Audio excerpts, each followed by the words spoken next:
I am not going to deliver today, a typical history-related talk. Rather, what I have done is to try and tell you a story around which centers around Jagannath Temple, and give you a few anecdotes to share with you and all, so that it leaves you curious and you all individually can get into the details and try to learn our heritage, our culture, and our true history. So to start with, we will have a brief architectural overview of the temple, followed by the military exploits and invasion, and then a bit of cultural heritage. And it will be a storytelling one where I will present to you a lot of new things and things which you have never heard of earlier, and I'm sure you will be amazed. So, on the architectural overview, the Jagannath temple, is spread over a 4 lakh square feet area, which is primarily surrounded by two boundary walls. The primary boundary wall is called the Kurma Bera, and the secondary one, which is on the top of the main road that you see today, is called Meghnad Prachir, that is 20 feet high, and it was built by Gajapati Kapilendra Dev Rautre for the purpose of warding of the invasions. It has got around 120 odd small temples inside the complex, which is a mixed match and which has come up over a period of time and it was not built, all of them were not built on the same time. You have architecturally, the Arun Stamba. This is something I wanted to, quickly. This is the Arun Stamba that you can see. And this was brought by the Marathas and from the Konark Sun Temple and placed over here in the 18th century, early 18th century or so, a little earlier. And not only the Arun Stamba, but also it is believed, many of the uh, Utsav Murtis of Konark Sun Temple, they had actually recovered from the Sun Temple site and placed it inside the Sun Temple, which is there in the Sri Mandir, inside the Sri Mandir. So the Sun Temple inside the Sri Mandir, which is there today, it has the Utsav Vigrahas of the Konark Sun Temple, the Arun Stamba, which is there outside, and it is believed that one of these Vigrahas, although it is not historically or archaeologically proven, but it is believed that one of these deities were worshipped by uh, Samba, the son of Krishna, who had actually prayed in Chandravaga or in Konar to get rid of leprosy. The temple has 1,000 Shaligram Silas from the Gandaki river, is given by the royal family, starting from the Garustam to the Sanctum Sanctorium or till the Ratnabedi. So what we come to know from historically is Chaitanya Mahaprabhu, who was there for 24 odd years during the Bhakti movement. He never used to cross this Garustamba because he always felt that he will obviously step on Narayan. The Bhoga Mandap, the place from where Jagannath Mahaprabhu used to have the darshan, and which I will cover in the next slide. What is exactly the Bhoga Mandap, which part of the temple is fitted with sculptures from the earlier Somvanshi temple. So in the first episode, I had told you people that this was built by Anangaparman Bhimdev. It was started the construction started by Choragangadev, Anandvarman Choragangadev, both Eastern Ganga dynasty rulers. So prior to that current structure, there was a structure which was by the Somvanshis, and some of the sculptures is fitted around the Bhogamandap. Around the Bhogamandap. So going on to the next slide, this is the various parts of the temple, as you can see. This is a typical Rekha Deul architecture in terms of Indian temple architecture system. This is called Rekha Deul system, where this is the main part. It can be called a Deul, somebody calls it a Viman, but basically it is the Garbhagriha or the Sanctum Sanctorium, then followed by the Jagmohan from where we have darshan today. So previously people you can go inside the Sanctum Sanctorium, but today people are restricted over here due to architectural issues cited by ASI. This can also be technically called the frontal porch or the Mokashala. This is the Natamandap. This is you know, this is from where the Garu Stamba is placed actually, and from here till here, this is 1,000 Shaligram Silas, and this is the Bhoga Mandap, which is fitted with the basically the sculptures from the Somvanshi temple. So, what is the purpose of Bhoga Mandap? So, as you can understand, so Bhoga Mandap means where the Bhog is offered. Nat Mandap is where Devadasis used to dance, and Jagmohan, is for people to have darshan. So basically, to put it in a very simplistic style, this is how a typical Rekhadev system temple architecture looks like. And you can see I have mentioned, what are the various parts. So people who are more interested into getting into the nitty gritties or into the micro understanding of the temple architecture can refer to this diagram. So this is a fully developed specimen of a Rekadeul style, and Rekadeul style is a mix of Indian Nagara style. Nagara style is the temples that you find in the North India, in Rajasthan particularly, or in Himachal, or in Uttarakhand. These are basically Nagara style. And a mix of Nagara style and Kalinga style is actually culminated into a Rekadeul style. Jagannath Mandir was known as the White Pagoda for its lime paste that was pasted. So that was basically put to ward off the salinity which comes from the ocean, and so that the decay and the erosion does not take place fast, and the temple is saved and can be preserved over a longer period of time. If you see the pictures from 1960s, 1970s, you will see this lime paste is there on the temple, but for strange reasons, ASI had actually removed it, citing technological, or preservation difficulties. They removed this lime paste in the early 80s, if I correctly remember. The stones that are used are Thondalite stones, specially curved for building of this temple. And as I was mentioning, that sculptures from Konark Sun Temple has been placed. So the Maratha contribution in upholding the architectural beauty of is unsurpassed. They have a lot of contributions in this regard. Moving on to a bit of cultural this thing. So if you can see, this is a Mohenjo-daro, coin or a sculpture that was recovered, and this is a Patachitra or Uriya Patachitra of a creature called Navagunjar. Now, where does this all start from, and where does this all lead to? So basically, the source of Navagunjar is Sarala Das, who was one of the leading Panchasakhas of Orissa, along with Achyutananda Das and Jagannath Das, he wrote the Uriya Mahabharata. So in the Uriya Mahabharata, where Sri Krishna grants the Vishwarup darshan to Arjun, that is when he assumes a form of a mixture of 9 animals. Nine is Nava and Gunjar is animal. So 9 animals, and has this form embodied over there. And the same animal you can find over here in Mohenjo-daro scene. And now, if I tell you, if you see, this is the Sudarshan Chakra of the Jagannath temple, or the Nila Chakra as it is known as. So you see this creature, which is, sculpted over here. This is the Navagunjar as well. So what you can see, there's something linking between these three. And what we understand from the works of Professor S.R. Rao, Professor Emeritus S.R. Rao, and Professor Birendra Jha, who have worked extensively on Dwarka, who have driven the excavations in Dwarka city, say that, these are Krishna's, coins that were used as entry passes into Dwarka. So today, just to make you understand, Dwarka was a port city like Lothal, and had a big connectivity to Lothal and Mohenjo-daro, and of course from Dwarka it used to, the ocean routes used to open up to Middle East and African nations, and to Europe also. So that's a different topic. But then Dwarka architecturally, or from a formation point of view, if you see, the Bhet Dwarka that we know today is not the actual Dwarka. So Bhet Dwarka used to be the checkpost or the entry point of the city.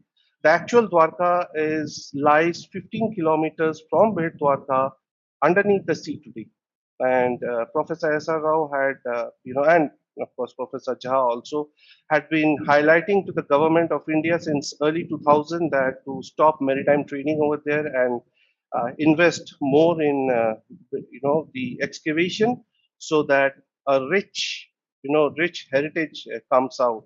When what Professor Rao says that the the signboard Dwarka is not printed over there, otherwise everything matches. To that extent, I would like to share with you guys that the description of Dwarka that we see in Mahabharat or in Harivansh Puran, exactly matches with the Dwarka city, which lies in the sea. It is built on a reclaimed land, the city of walled boundaries, mechanized boundary walls, everything is there, and descriptions are matching. So there is a big history which is still waiting for the government of India to unearth. So, and unfortunately, what happened when Dwarka, the seals were recovered from there, but prior to that, we had Mohenjo-daro and the Harappan cultures getting unearthed and excavated. So the seals were not properly interpreted by Alexander Cunningham or Rahaldas Banerjee, and that is why it took Professor S.R. Rao, who worked almost around 40, 50 years later to them, to discover the same points with the same emblems and then put it back in the correct correlation. You can find the more details in the book of Professor S.R. Rao because it's a huge topic, and in the interest of time I will not touch upon that. This Patachitra is normally found in outside the walls of almost every house in Puri city or even in Orissa for that matter. And as I said, that it is one of the archaeological proofs of the existence of the Mahabharata times and Sri Krishna's Dwarka. So if you see at the picture, almost nine, this is the one which I could recover best. So nine creatures are there, so along with the Navagunja. And this is my friend, Mr. Deepak Naik from Intact Bhubaneswar, who was very kind enough to allow this picture. And he is holding a plate which was recovered during one of the excavations, again, which signifies Navagunjar over here. So you can understand the primeval connection of these Saraladas Surya Mahabharat, and actually keeps you pondering that where did Saraladas also get this idea from when he was, mentioning the Navagunja group in his Puriya Mahabharata. So somewhere some correlation is there, and we all know how Alexander Cunningham has destroyed so many evidences connected to the history of Sanatan Dharma. So I wish those documents had been there today. So on the military exploit, we start with the military exploits, and in order to start the military exploits, I think it would be very apt to start with one person who is a legend in his own area. Is Chandan Hazuri. Now, Chandan Hazuri, or Chaki Khuntia, as we all know him, was a priest of Jagannath temple. His father was also a priest, and his entire family, of course, we all know, they're all by generations they serve has been serving Jagannath Mahaprabhu. So he was a priest. I mean, why is he so special? Being a priest, he was trained in martial arts, in wrestling, in multiple languages, in Vedas, and he was acted as a poet and a social reformer also. To that extent, uh, I don't think anybody would be aware that he composed a memory of Lakshmi Bai on a palm leaf manuscript by the name of Manubai. And since he was one of the leading gurus of Meropant, and Meropant was the same panth which Manikarnika or Maharani Lakshmi Bai's father used to follow, so he used to often pay visit to Kashi. He was, as a result, well acquainted. Manu used to know him very well. He used to hold him in very high regards, and even after Manu's marriage, he used to visit her in her in-laws' place. He was a product of the famous akharas or Shahi Jats, that we know of Puri, and we will cover the Shahi Jat in a bit more because that's more military history associated. And the best part is that he not only motivated Manubai to gather the soldiers in the military planning strategy, but also went ahead and consulted with Tatia Tope and and consulted and told Tatia ji to join hands with Lakshmi Bai, and that is when actually these are not captured in our history, and that is when Nana Sahib and Lakshmi Bai came together to fight the British, and that is why he's also called the Panda of the Sepoys. So later, obviously, as we all know, the Sepoy Mutiny fell apart due to various reasons, and he was arrested, but fortunately not hanged like all other Sepoy leaders or the people who were caught. He was he was released from jail, and after that, he spent his life in social work in the Seva of Jagannath Mahaprabhu. But this is one character which really fascinates me, and I thought to bring it to the table that people should know about such a character and such a person who has been an epitome of chivalry, an epitome of strength, courage, and fight to uphold dharma. Coming on to our next slide. So these are basically the pictures of the akharas of Puri, the traditional akharas, which have been in place from early 12th century. And these are actually the formation. Basically, it was actually believed that Chora Gangdev actually, introduced these akharas and jagaghars. So basically, akhara sits at the top, and under them are various jagaghars. And every every shahi in Puri has a akhara and jagaghar associated with it. So Shahi means a locality within the Puri. So Puri typically, traditionally and historically started with 7 Shahis, Dolavandap Shahi, Markandeya Shahi, and all that, and the other names also. And every Shahi is headed by a Naik, and the members of these Jagaghars are called Sangha. The duty of these Naiks has been assigned historically by the Gajapati Maharajas, the kings of Kalinga or Khurda. And as I said, that the origin starts from 12th century. It also, when it started historically, of course, it is not so applicable today, but I wanted to share this with you, keeping the historical heritage in mind that, it actually works like a panchayat with a president and office bearers, and the Jagaghar obviously reports into the Akhara. So, as I said, that Chaki Kuntia was also one of these products of these Akhara in terms of his martial heritage. So here, as you can see, I have selected for your understanding Markandeya Shahi, which is one of the Shahis which was established in 12th century as a settlement of the Devadasis by Choragangdev. And under this Markandeya Shahi, there is one Bhagavati Akhara, which has 7 Jagaghars. The names you can see over here. And the 7 Jagaghars combiningly forms a Bhagavati Akhara. So typical, some salient features which you can be of, heritage, from a heritage perspective, it can be very interesting for you guys. One is presiding deity is Mahavir, obviously. They would typically select youths, 12 to 16 youths from every Shahi who will get trained in this akhara in wrestling, martial arts, bodybuilding, hand-to-hand combat, musical and instrumental, drums and other instruments basically. And when these akharas were made, it was clearly made with the purpose of generating forces which will protect the temple. And as a part of that, they cannot be always fighting. They also need some, activities, other activities, social activities, cultural activities to indulge in to keep themselves motivated. So the charts or jatras, the picture of which you can see and which we will cover a little later, were formulated for them, and that is why the musical trainings, instrumental trainings have been given to them, apart from all other kind of martial trainings which were imparted or which used to get imparted those days. And these were the akharas which were producing the elite combat force, to ward off the invaders, and they have been playing an instrumental role in protecting the temple. There have been government grants for the musical instrument.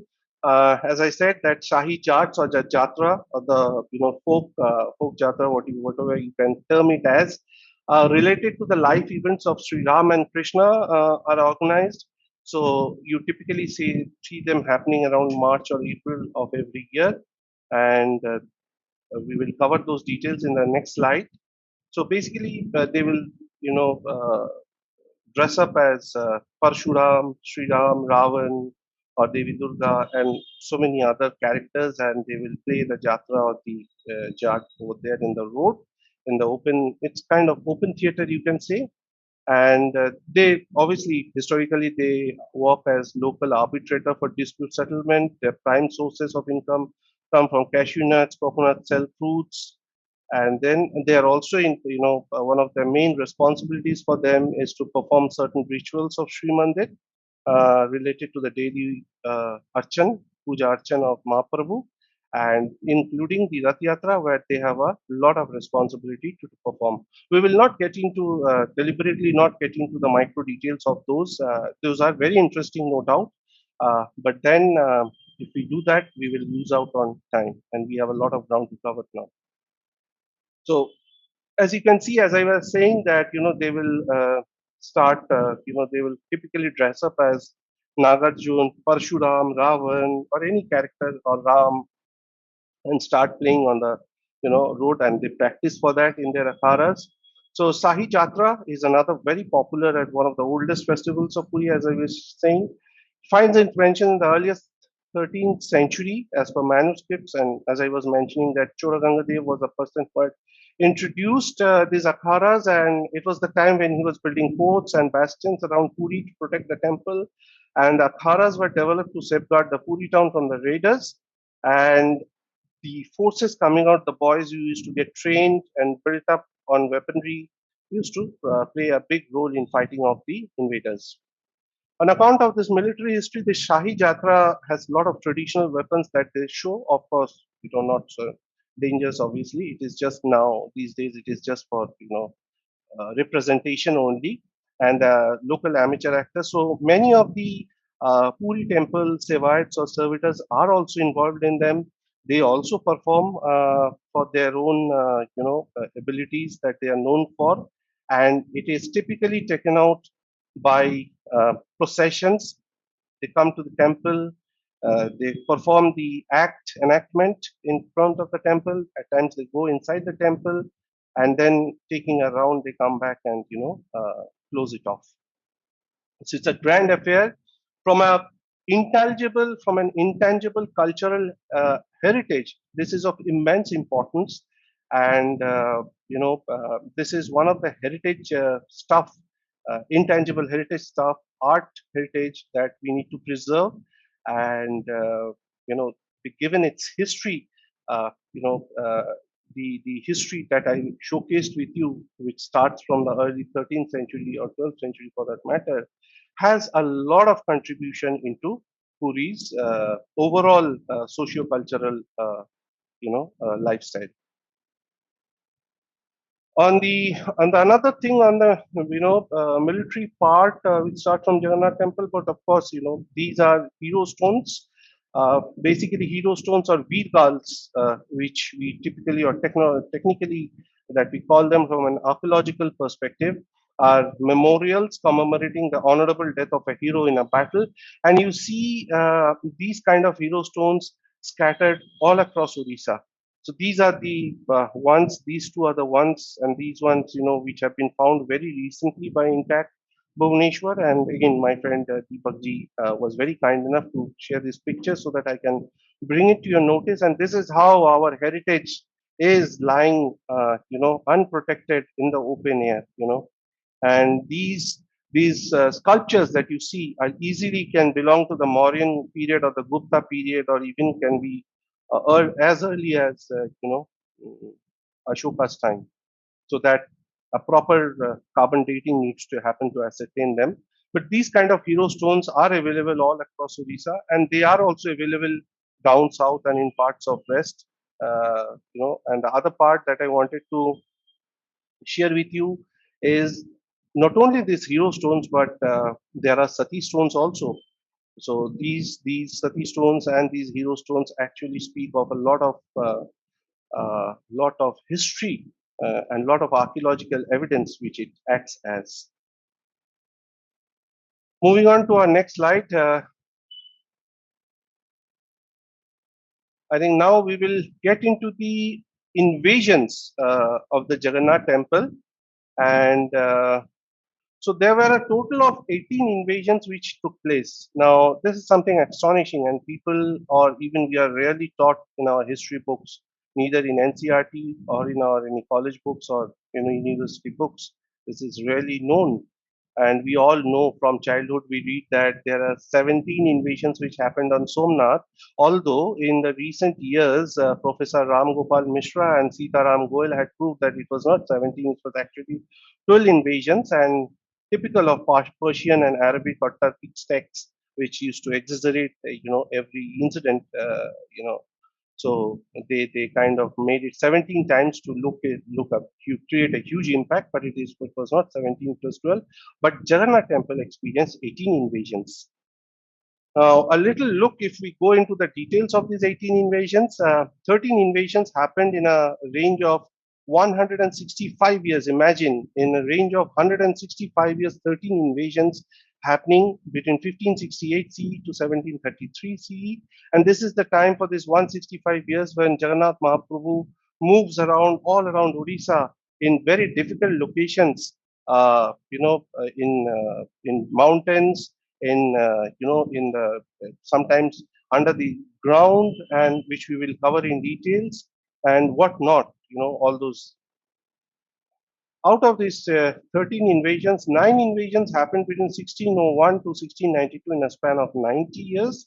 So average, on an average, with although you can see 10 years for every invasion, but actually it is 2 to 5 years in some of the cases, so which we will cover in our next slide. Who were the invaders? The invaders were mostly Delhi Sultanate, the Mughals, and the Bengal Sultanate. The last invasion, this is very weird, I would say. The last invasion was as late as 1881 CE, where some believers of Mahima Dharma, just stormed into the temple and, did a lot of damage.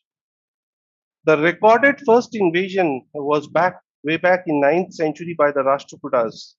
Now, I'm going to show you something very different this time.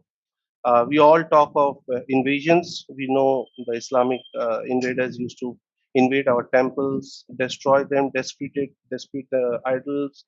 They resort to iconoclasm, loot the temple wealth. But this time, I'm going to show you how our own Hindu rulers also, some of them, not all, resorted to it. So the Rashtrakutas were the first invaders, which we will cover in the next slide. The deities were hidden all across Orissa. So now this is something very special. I wanted to bring this in a little more details, and I will show you. Over a span of 165 years, which I was showing, the areas where Jagannath Mahaprabhu used to be hidden underground, or in caves, or on mountain tops, or in deep jungles, the kind of resilience, the kind of hardship, the kind of sacrifices the kings, the Nayaks, the Khandayats, the soldiers, and most importantly, the servitors or the Sevaites has undergone, and what they have performed is absolutely phenomenal. Absolutely phenomenal. The more you read on them, you get simply outstanding. It is because of these sacrifices, and which is why I always say that Dharma did not survive on its own, or Sanatan Dharma did not survive on its own, had not these sacrifices, this resiliency, these hardships of our forefathers had not been in place. The secret dwellings, all these secret dwellings places are still there. I'm going to show you some pictures, some sample pictures, to give you the understanding of what impactful activity that we are talking of. And the Riti Nitis of Jagannath Mahaprabhu, the daily Riti Nitis, including Rath Yatra, are still observed in these locations, even today. As I said, the supreme sacrifices of the Pikes, the Khandayats, the elite fighting force of the kings of the Puri and Kurda or the Gajapati Maharaj, and the priests and servitors are really worth mentioning, and that is why I laid special emphasis on them. We will discuss in greater details the invasions of Raktbahu, who was the Rashtrakuta king who first invaded in 800 CE, Kalapahar, who led the most destructive the most destructive invasion on Puri, and Kesoda Maru, the Rajput, who invaded Puri on the instructions of his master Hasim Khan, who was the Subedar of Bengal under Jahangir. And the primary reasons, of course, as we all know, temple wealth, which is seen everywhere, and autonomy of the Kalinga kings were a prime cause, particularly for Delhi Sultanate and Bengal Sultanate. Now, these are the few places, and which are, I mean, you can see the list, which is so long, such a long list. Still, there are 4 or 5 names which I have left out deliberately because the list was becoming too long. And in the interest of time, I have only given the key places where he was, hidden. So the first one is the Gopali Sonepur Subarnapur district, the Patali Sri Kshetra. Now, Patali means Patal, and Sri Kshetra, obviously, wherever Jagannath Mahaprabhu goes, it is Sri Kshetra. And these are the pictures. Yes, these are the pictures. This is the cave where he was exiled for 146 years in this cave. He was not there in the temple. 146 years he was there. This is the cave which is still there. And today, fortunately, the ASI has been able to do a lot of work around this temple, and the government also has now jumped in and they are building a ropeway. This is on top of a hill or a mountain, and then once you go up the mountain and then go inside the cave underground. So they are building a ropeway so that people can go and access, because Jagannath, as you can see, Jagannath Pujan happens over there. And this has been wonderful, this thing, uh, heritage, archaeological heritage that still resides, and fortunately it has survived the impact of time. Then there is Marada, the Ganja in Ganjam district, which is called Saranasi Kshetra, which where I think close to 3 years that Jagannath Mahaprabhu stays, and this is the temple that was there, which was built in a span of, I think, 6 months, 3 to 4 or maximum of 6 months time. This temple was brought up, and he stayed there, and till today, every Kadashi a lamp is lit, Rath Yatra happens, all Riti Nitis are happening over here. And one very important thing that I would like to share with you people is, if you look at the most of the places, it's in and around Chilka. These are the 3 places. This one, this one, this temple, this, and even the port of Manitri, which is also very close to Chilka. And Chilka has a lot of islands, as you all know, and some of the other islands have been, hosting Mahaprabhu from time to time.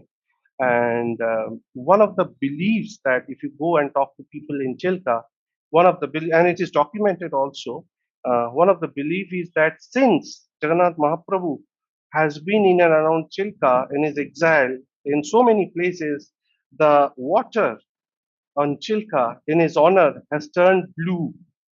Why blue? Neel, because Nilachal, from Nilachal to Neel Pahar means the blue mountain, and he's blue, and obviously the water has now turned blue in his honor. you know so these are a few names, and from these names you can understand that over a period of centuries and centuries together, when he has moved around from one place or the other, and these places were heavily inundated with dense forest and animals, and completely inaccessible to normal human beings. And that is why he was being taken to such places. And many a times, they used to transport him through boats. So that is why, as you see, that Rath Yatra also today here is celebrated in boats to mark his presence, and remember those difficult days and difficult times.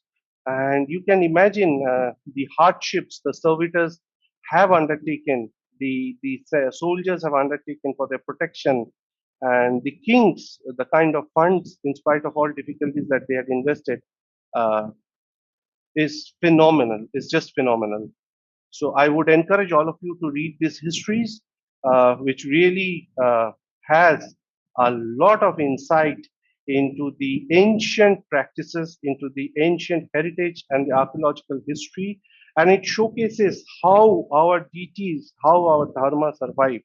And these events of Jagannath Mahaprabhu getting into exiles can be compared, uh, and the sacrifices made by the Sahritas, and the Pikes and the Naiks, you know, is only comparable to people's sacrifices or the Rajputs' sacrifices of the Battle of Natwara, where 40,000 Rajputs laid their life for Srinathji at Natwara, fighting the Mughal forces of Aurangzeb.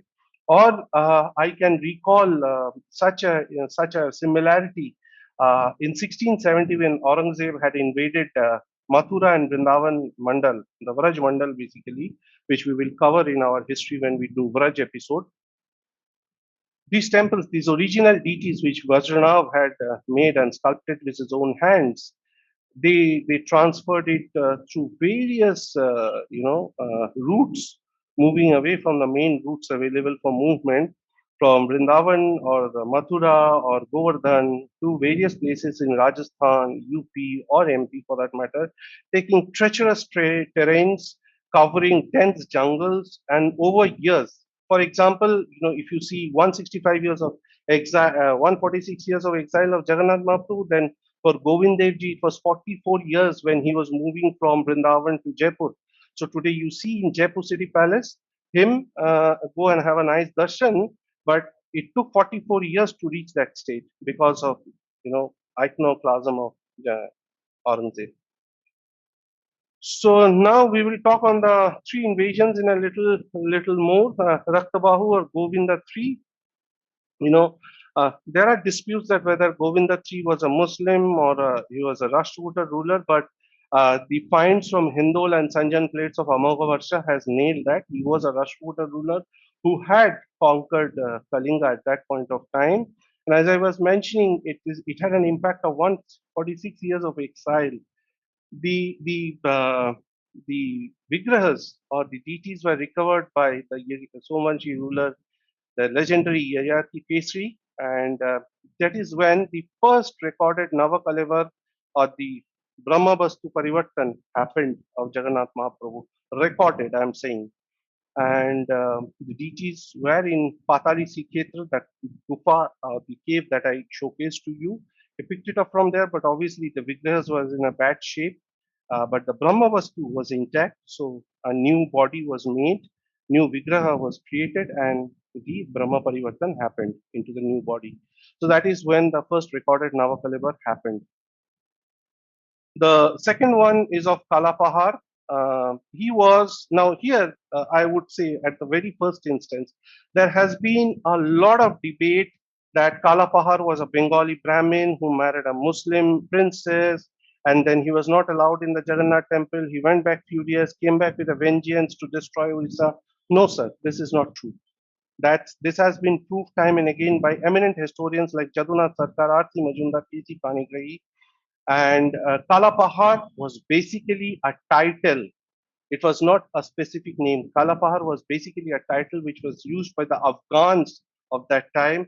And Bengal Sultanate was under the aegis of Suleiman Karnani that time. He was also an Afghan for that matter.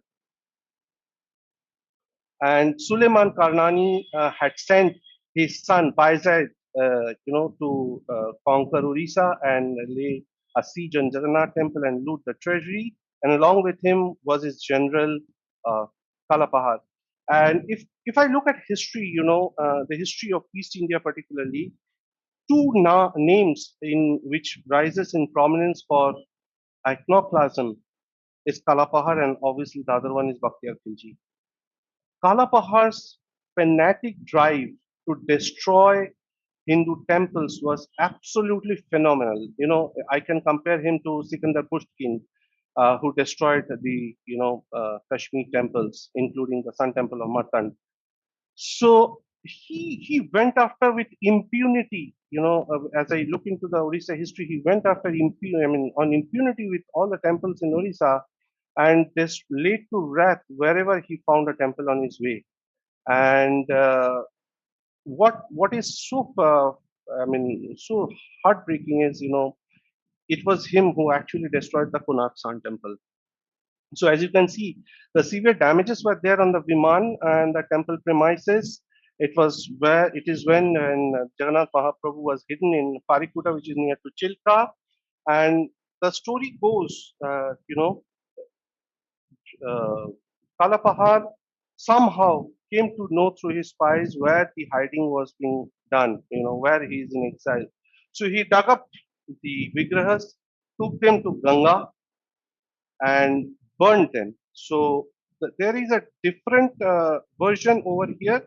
Some of the versions that I have read say that he experienced when he started burning the deities, he experienced, excreting pain in his chest and he collapsed over there.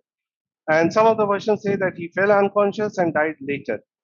And then his son somehow, he pushed those burning deities into the Ganga and went away with his father. So some of to sum up, some say he died instantly, some say he died within a few days after this incident.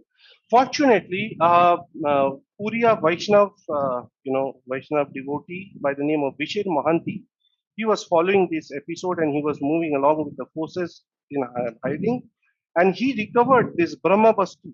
He recovered this Brahma Bastu, hit them in a mridanga, and brought it, inside to Ramchandra Dev in Khurda, where it was reinstated. That's a separate story.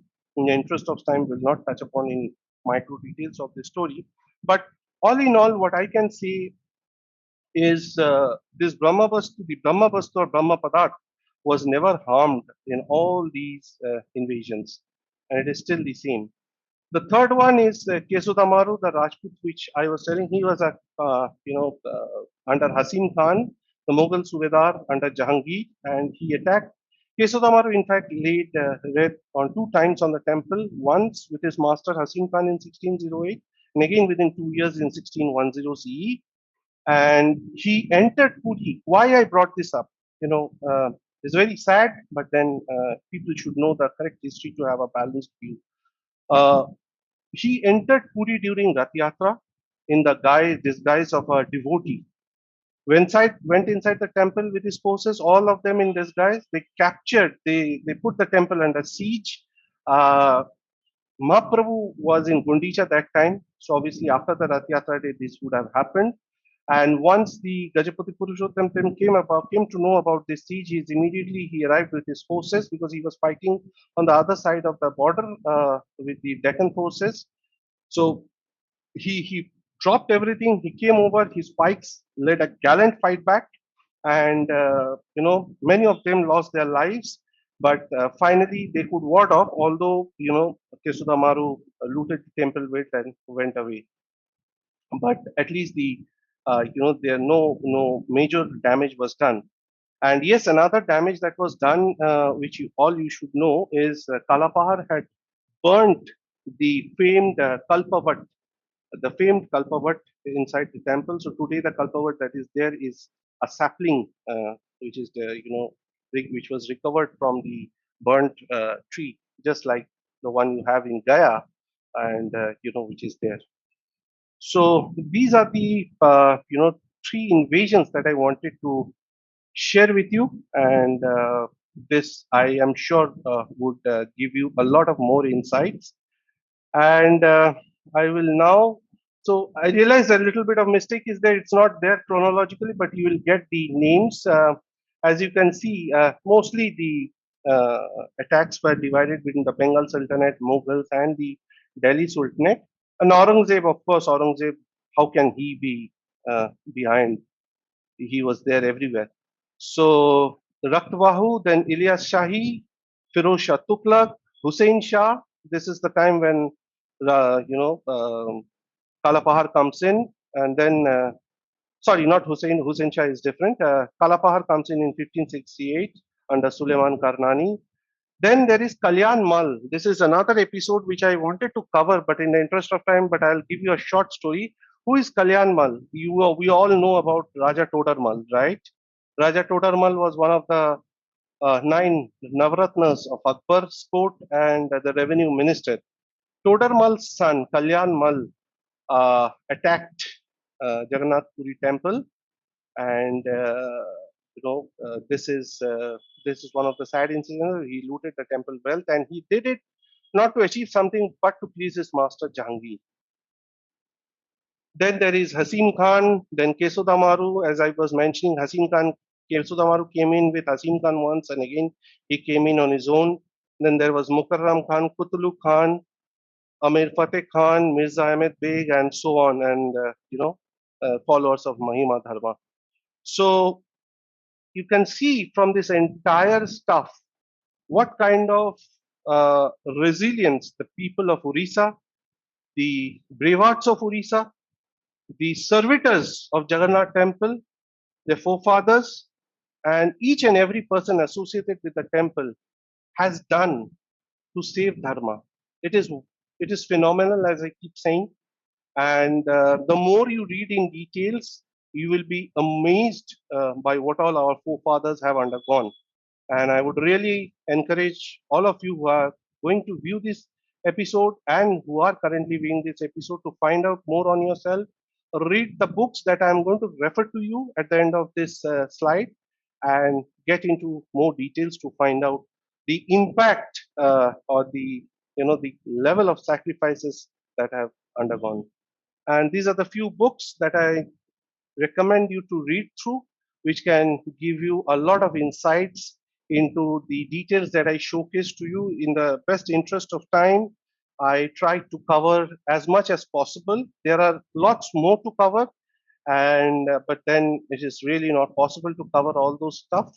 But I think this is something which you should read actually.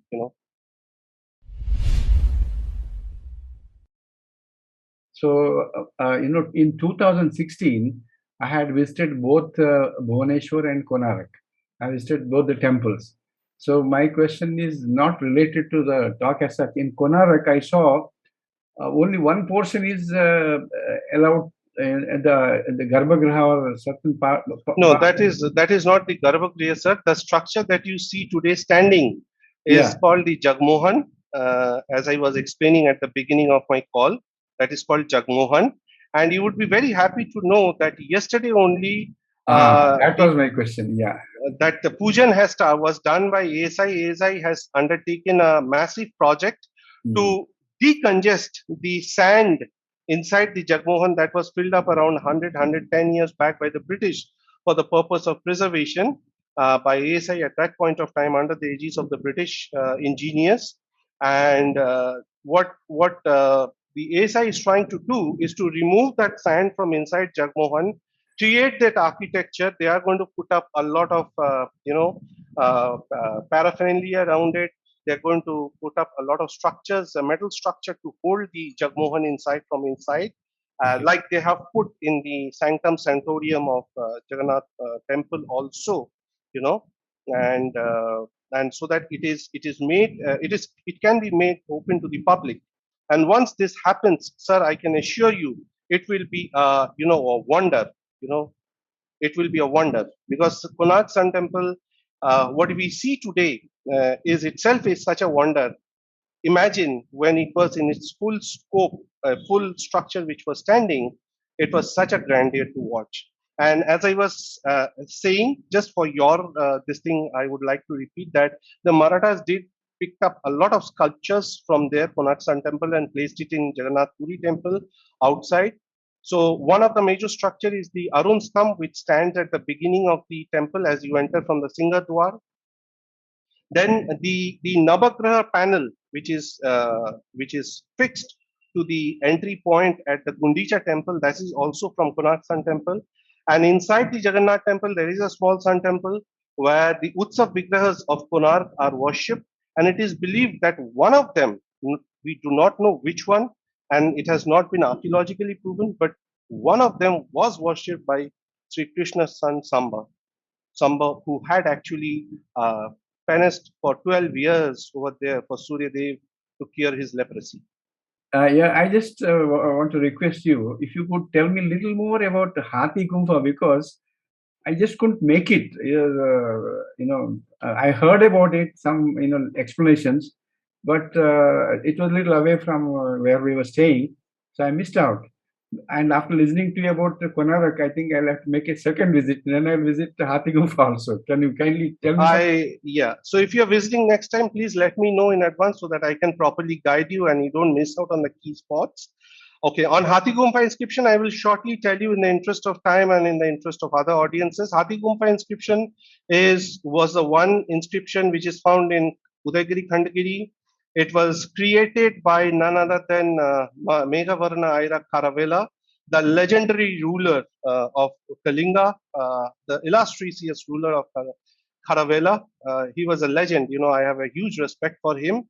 And Kharavela's Hathigumpha inscription dates back to 1st century BC. And you have the life, 14 years of his life, 13 to 14 years of his life is mentioned in that Hathigumpha inscription. So Hathigumpha inscription is one of the earliest inscriptions that was recovered in India and which spoke of ancient India and gave a lot of insights into the happenings, particularly on Kalinga with the Kalachuris, with the Guptas, the Mauryas, and there are a lot of other related history to it. And one very important site related to Hathigumpha inscription, which you should visit, is the Shishupalgarh.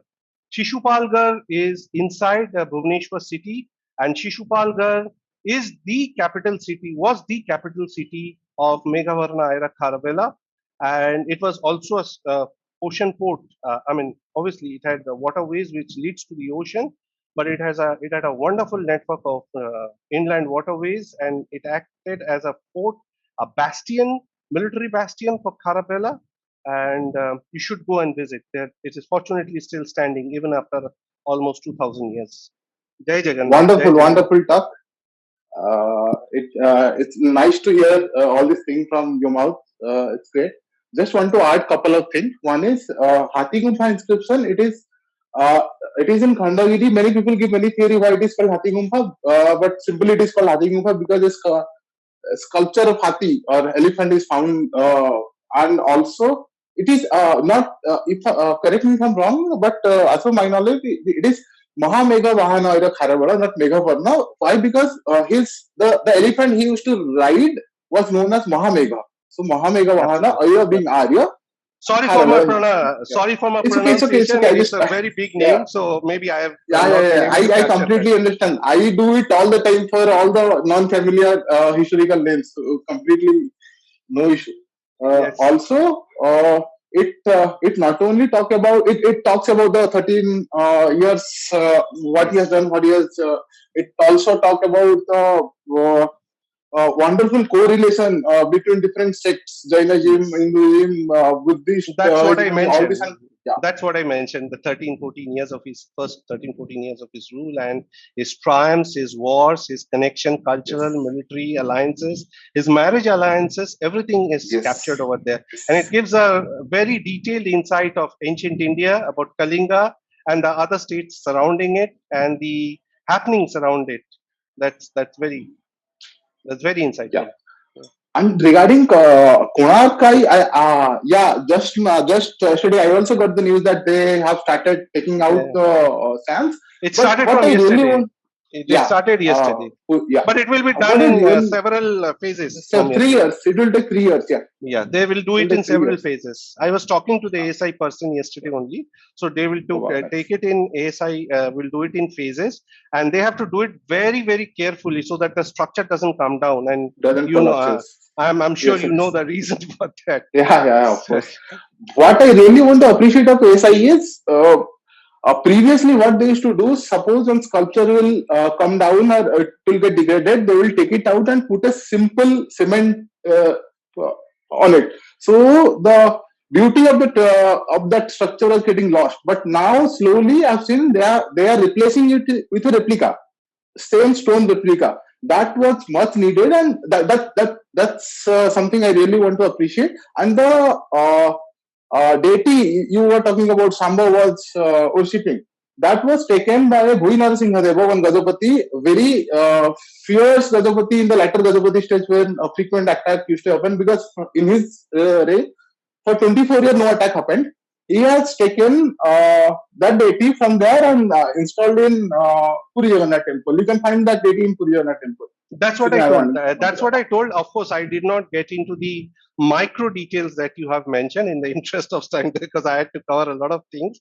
So, but one thing what I would like to mention, Someji, and for all our audiences is there has been a tectonic shift. There has been a tectonic shift. What I am noticing in how ASI used to approach things, particularly in our temples, in particular. And this tectonic shift, as you rightly said, one of the aspects is that you mentioned correctly, Soumyaji, but there are other aspects also which has made a lot of difference. And I'm sure with this, change in approach, we will see a lot of conservation and preservation coming up in the right direction of our age-old structures. I just had a question. You had mentioned that we had they used to have the white lime paste coating the temple. Removing that, now it has been several decades that they have not put it. Right. Is it not going to affect the erosion of the temple? That is why you're absolutely right, madam. That is why we always see a scaffolding around the Viman. It is there permanently.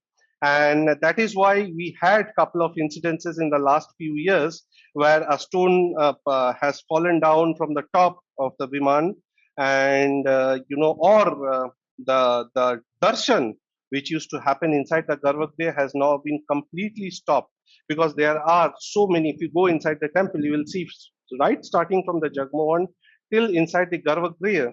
There's so many scaffolding and so many metal structures that has been put in place over the panels and support structures to increase the load bearing capacity. And this is happening not only because of the humidity and moisture, but also because of the salinity. And removing this lime has not been a favorable decision, I would say.